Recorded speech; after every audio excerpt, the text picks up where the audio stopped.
Apresentação.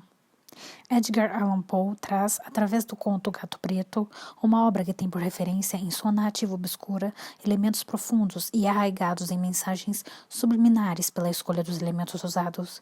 Não foi à toa a escolha de um gato, assim como não foi à toa a escolha da cor ou do nome do referido felino. Os gatos pretos estão muito associados aos elementos místicos de bruxaria, que por si só já cria todo o clima fantasioso do conto de Poe. A cor preta traz a referência óbvia ao mundo das trevas e à malignidade que o conto quer emanar através de suas palavras. O nome Plutão, para muitos que não fazem ideia, nada mais é que uma representação de Hades, já que este era o apelido que o deus dos mortos na mitologia grega levava. Em suma, há todo um aspecto relacionado ao casal que vivia em detrimento de seu amor aos animais, mas que por uma eventualidade teve o personagem principal do conto deferindo seu ódio contra o gato preto, arrancando-lhe um olho, em um rompante de ódio. A culpa pelo ato vil é o teor de toda a narrativa ao longo do texto. E por mais que esse seja o sentido imperioso, ainda assim, o personagem continua com seus sentimentos perversos, incubados em seu coração, vivendo em uma dualidade com o pensamento humano racional. Em atos que mais condizem ao macabro, o conto termina com a incitação do personagem, rendendo-se ao próprio sentimento de culpa e sendo dominado por ele. Ódio, amor, rancor, obsessão, culpa. O gato preto representa dualidades e opostos presentes em cada um de nós, não importando a forma como lidar com eles. Sempre haverá um próximo sentimento a ser enfrentado, já que o ditado mesmo indica que o gato tem 7 vidas. Ou seja, não adiantava o personagem tentar se livrar do animal, para assim livrar-se da culpa que já o acometera em seu ato anterior. Novo sentimento se sobreviria, dessa vez com maior intensidade. Edgar Allan Poe é simplesmente um gênio na arte de tecer palavras e criar um espetáculo narrativo, conduzindo o leitor a um mundo imaginário tão impressionante quanto as histórias que evoca. Há sempre um fundo de verdades em que ele se baseia para nos transmitir ideias que nem mesmo sabíamos que poderíamos ter. O Gato Preto, 1843.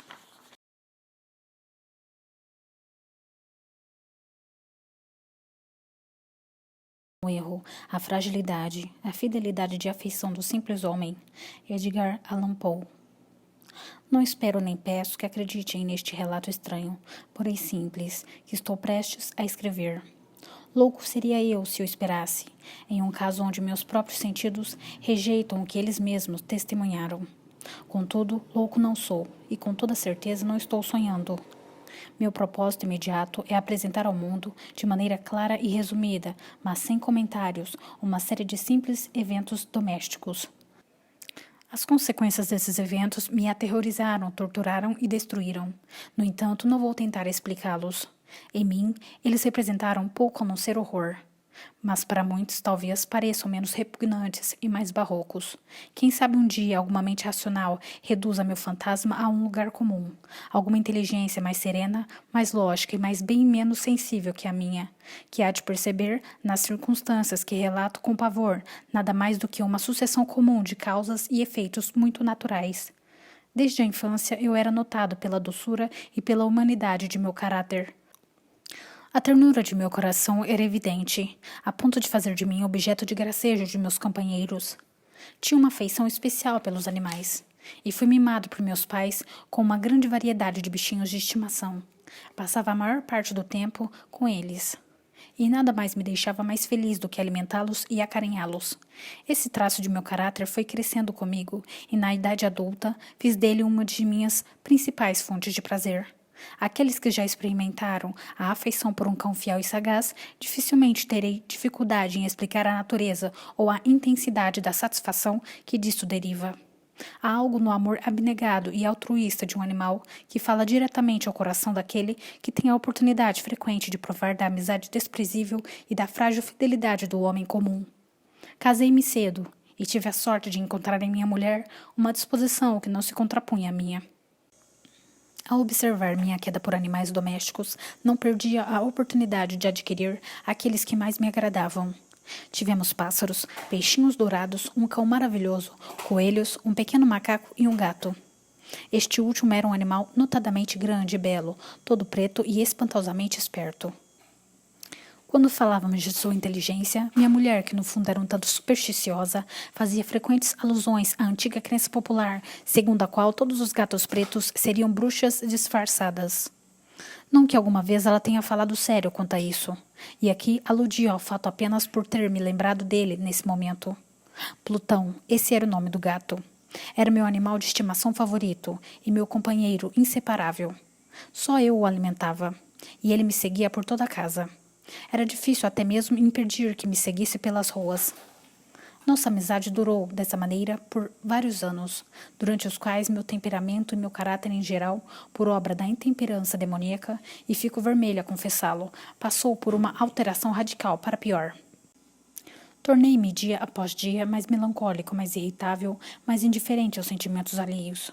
Permitia-me falar de forma destemperada com minha esposa, e terminei por usar até mesmo de violência física. Meus animais de estimação, é claro, sentiram a mudança em minha disposição. Não apenas não lhes dava atenção alguma, como também os maltratava. Quanto a Plutão, entretanto, eu ainda conservava suficiente estima por ele para abster-me de maltratá-lo, como fazia sem nenhum escrúpulo com os coelhos, o macaco e até mesmo com o cão, quando por acidente ou por afeição cruzavam meu caminho. Mas minha doença se agravava, pois qual doença se compara ao alcoolismo? E por fim, até mesmo Plutão, que agora estava ficando velho e consequentemente um tanto rabugento, até mesmo Plutão começou a sofrer os efeitos de meu temperamento perverso. Uma noite, ao voltar para casa muito embriagado de uma de minhas andanças pela cidade, tive a impressão de que o gato evitava minha presença. Agarrei-o, foi quando, assustado com minha violência, ele me deu uma pequena mordida na mão. Uma fúria demoníaca possuiu-me no mesmo instante. Eu já não conhecia a mim mesmo. Meu espírito original pareceu de repente sair voando de meu corpo, e uma malevolência mais do que demoníaca, inflamada a gin, fez estremecer cada fibra de meu ser. Tirei do bolso do colete um canivete, abri-o, agarrei o pobre animal pela garganta e deliberadamente arranquei um de seus olhos da órbita. Eu coro, me consumo, estremeço enquanto relato a atrocidade abominável. Quando a razão retornou com a manhã, quando já havia dissipado com o sono os vapores da orgia noturna, senti um misto de horror e remorso pelo crime que havia cometido, mas foi, na melhor das hipóteses, um sentimento débil e confuso, pois minha alma permaneceu intocada. Mais uma vez mergulhei nos excessos e logo afoguei no vinho todas as lembranças do feito. Enquanto isso, o gato ia se recuperando pouco a pouco.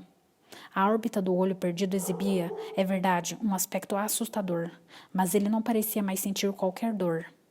Andava pela casa como de costume, mas, como era de se esperar, fugia aterrorizado quando eu me aproximava. Ainda restava muito de meu antigo coração para, de início, sentir-me magoado por essa evidente antipatia por parte do animal que um dia me amara tanto. Mas esse sentimento logo deu lugar à irritação. E então surgiu, como que para minha ruína final e irrevogável, o espírito da perversidade. Este espírito a filosofia não leva em consideração. Mas não estou mais certo de que minha alma vive quando estou certo de que essa perversidade é um dos impulsos primitivos do coração humano, uma das faculdades ou sentimentos primários e indivisíveis que dão direção ao caráter do homem. Quem já não se surpreendeu centenas de vezes cometendo um ato vil ou tolo por nenhuma outra razão, a não ser porque sabia que não deveria cometê-lo? Não há em nós uma perpétua inclinação que enfrenta o nosso bom senso a violar aquilo que é lei, simplesmente porque entendemos que a estaremos violando? Esse espírito de perversidade, como já disse, veio para minha ruína final. Foi esse incomensurável anseio da alma de espezinhar a si mesmo, de violentar sua própria natureza, de fazer o mal pelo único desejo de fazer o mal, que me motivou a continuar e finalmente consumar a maldade que tinha causado ao animal inofensivo. Uma manhã, a sangue frio, passei pelo pescoço do gato uma corda e o enforquei no galho de uma árvore. Enforquei-o enquanto lágrimas escorriam de meus olhos e com o remorso mais amargo em meu coração. Enforquei-o porque sabia que ele tinha me amado e porque sentia que ele não tinha me dado o motivo para agredi-lo.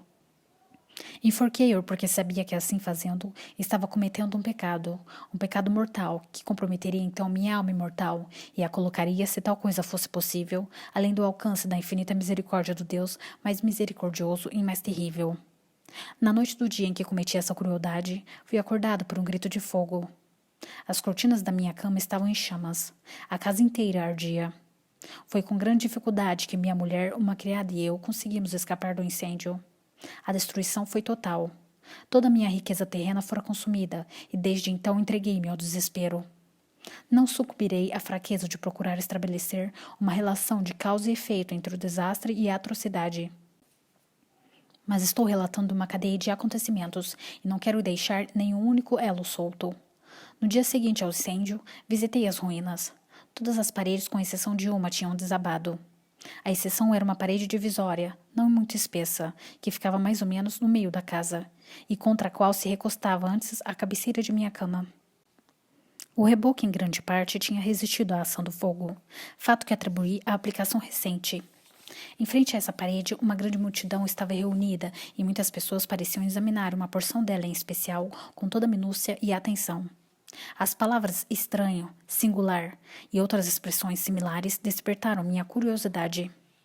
Aproximei-me e vi, gravada em baixo relevo, na superfície branca, a figura de um gato gigantesco. A impressão havia sido feita com uma precisão verdadeiramente assombrosa. Havia uma corda ao redor do pescoço do animal. Quando contemplei pela primeira vez a aparição, pois não conseguia considerá-la como outra coisa, minha admiração e meu terror foram extremos. Mas com o passar do tempo, a reflexão veio em meu socorro. O gato, eu bem me lembro, tinha sido enforcado no jardim ao lado da casa. Com o alarme de incêndio, o jardim tinha sido imediatamente tomado pela multidão, e alguém ali presente deve ter retirado o animal da árvore e atirado por uma janela aberta, para dentro de meu quarto. Isso provavelmente tinha sido feito com o intuito de me despertar.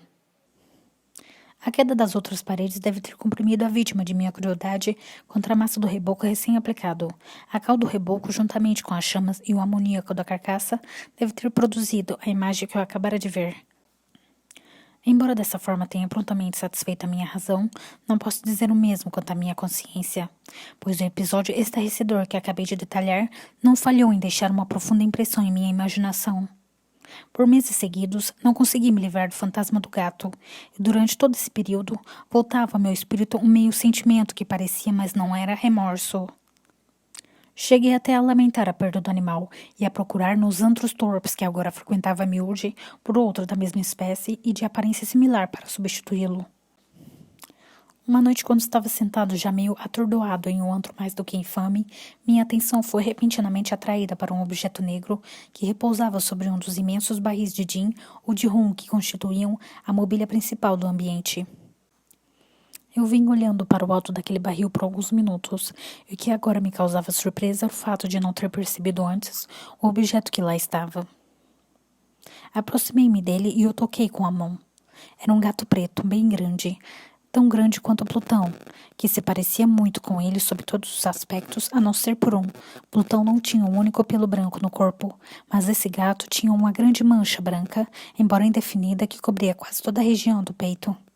Quando o toquei, ele se levantou imediatamente, ronronou alto, esfregou-se contra minha mão e pareceu satisfeito com minha atenção.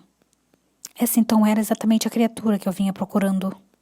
Logo me ofereci para comprá-lo do proprietário, mas ele respondeu que não era o dono, não sabia nada sobre ele, nunca o tinha visto antes. Continuei a acariciá-lo e quando me preparei para voltar para casa, o animal pareceu disposto a me acompanhar. Permiti que o fizesse. Vez ou outra me abaixava e o afagava enquanto caminhávamos. Quando chegamos em casa, familiarizou-se logo e tornou-se imediatamente o grande favorito de minha mulher. De minha parte, logo senti nascer dentro de mim uma antipatia por ele. Isso era exatamente o reverso de que eu esperava. Não sei como ou por que aconteceu, mas a evidente afeição do gato por mim causava-me asco e incomodava-me. Pouco a pouco, esses sentimentos de asco e incômodo evoluíram, até se transformarem na amargura do ódio. Eu evitava a criatura um certo senso de vergonha e a lembrança do meu antigo ato de crueldade impediam que eu maltratasse fisicamente. Por algumas semanas, não maltratei ou usei de qualquer tipo de violência, mas aos poucos, bem aos poucos, passei a vê-lo como indizível aversão e a fugir em silêncio de sua presença odiosa, como se fugisse de uma peste. O que sem dúvida contribuiu para o meu ódio pelo animal foi a descoberta, na manhã seguinte, a tê-lo trazido para casa, que assim como Plutão, ele também tinha sido privado de um dos olhos. Essa circunstância, contudo, apenas o tornou mais estimado por minha mulher, que, como já havia dito, possui em alto grau aquela humanidade de sentimentos que uma vez foi meu traço característico e a fonte de muitos de meus prazeres mais simples e puros. Contudo, a afeição do gato por mim parecia aumentar na medida de minha aversão. Ele seguia meus passos com uma obstinação que seria difícil fazer o leitor compreender. Sempre que me sentava, ele se aninhava sobre minha cadeira, ou saltava nos meus joelhos e me cobria com suas carícias repugnantes. Se me levantava para andar, ele se colocava entre meus pés e quase me derrubava, ou cravava as garras longas e afiadas em minha roupa e escalava dessa maneira até meu peito. Nesses momentos, embora desejasse destruí-lo com seu golpe, eu me abstinha de fazê-lo em parte pela memória de meu crime do passado, mas principalmente, deixe-me confessá-lo de vez, por absoluto pavor do animal. Esse pavor não era exatamente o pavor pelo mal físico, e ainda assim não teria palavras para defini-lo de outra maneira. Fico quase envergonhado por admitir, sim, mesmo nessa cela de prisão, fico quase envergonhado por admitir que o terror e o horror que o animal me inspirava tinham sido intensificados por uma das quimeras mais ordinárias que se poderia conceber.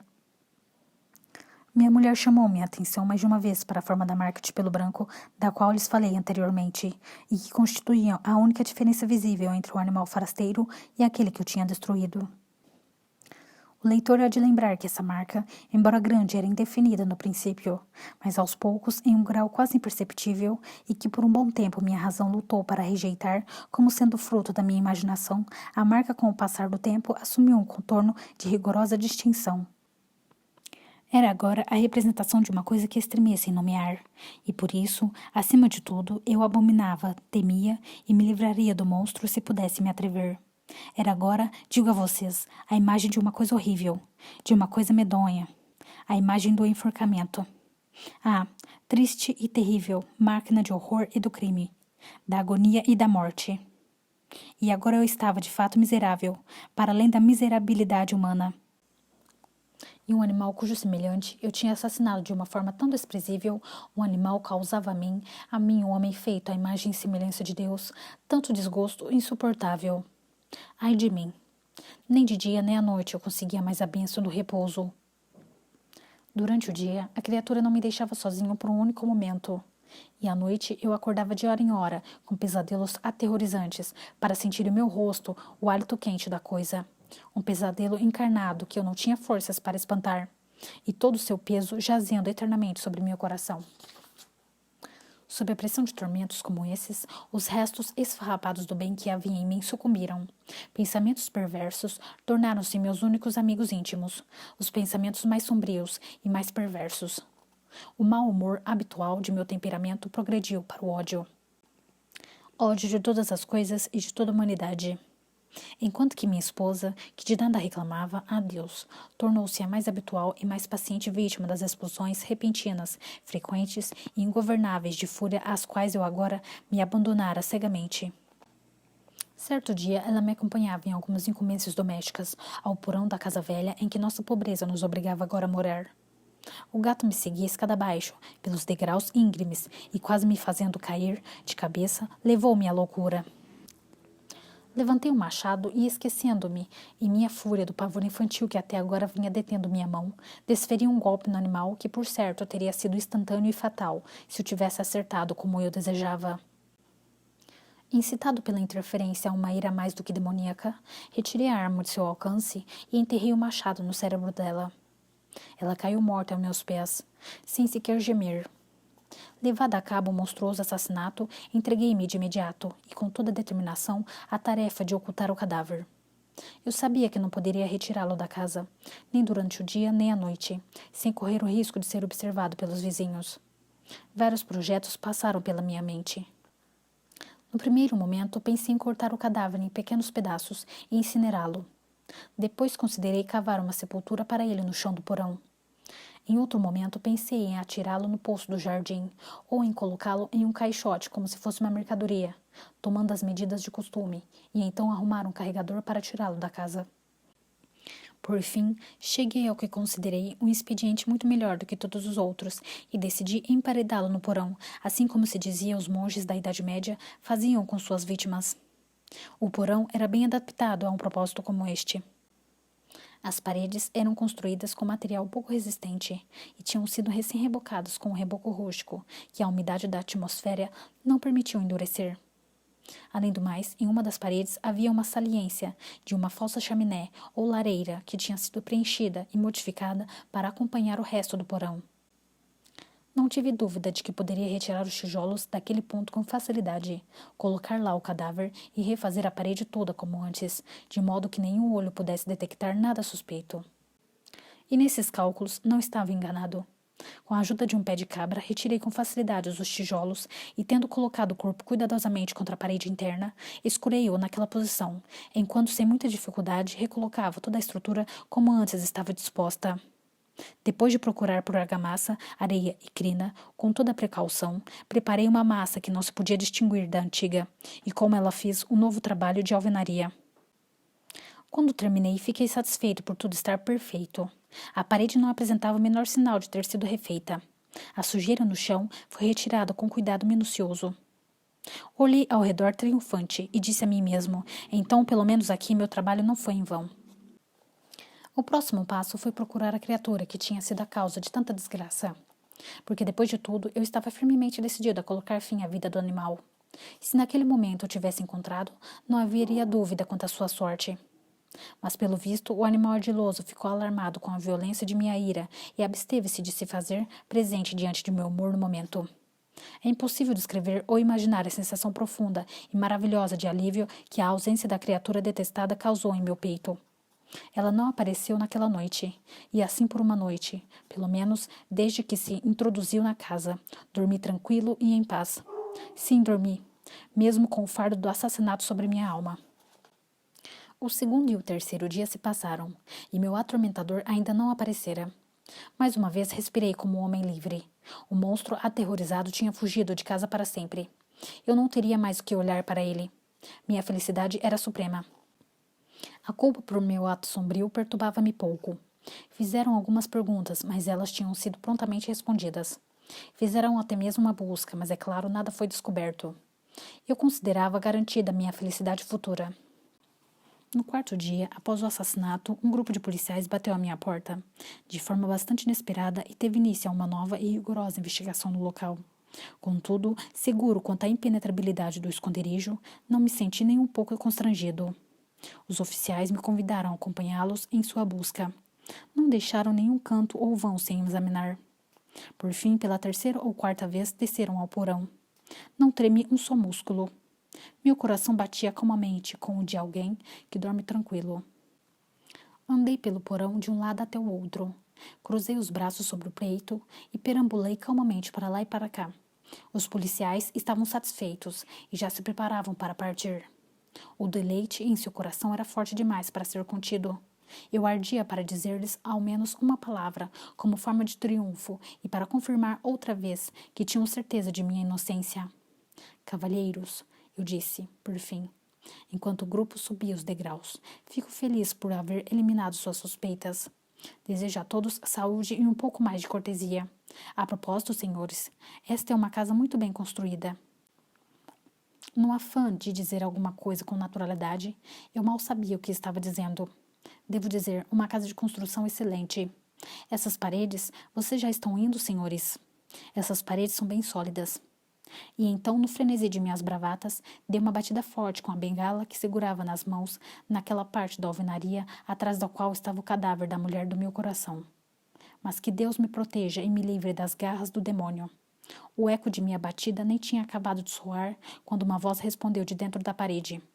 Um gemido de início abafado e entrecortado, como o soluçar de uma criança, que depois foi crescendo rapidamente e se transformou em um grito alto, agudo e contínuo, completamente anômalo e inumano. Um uivo, um guincho de lamentação, metade de horror e metade de triunfo, como se tivesse vindo do inferno, de um esforço conjunto das gargantas dos condenados em sua agonia e dos demônios que se deleitam na danação. Falar de meus pensamentos é tolice. Desfalecendo, cambaleei até a parede do lado oposto. Por um instante, o grupo da escada ficou paralisado, em um misto de extremo terror e estarrecimento. Em seguida, uma dúzia de braços corpulentos investia contra a parede que veio abaixo. O cadáver, já bem decomposto e coberto de sangue coagulado, surgiu ereto diante dos olhos dos espectadores.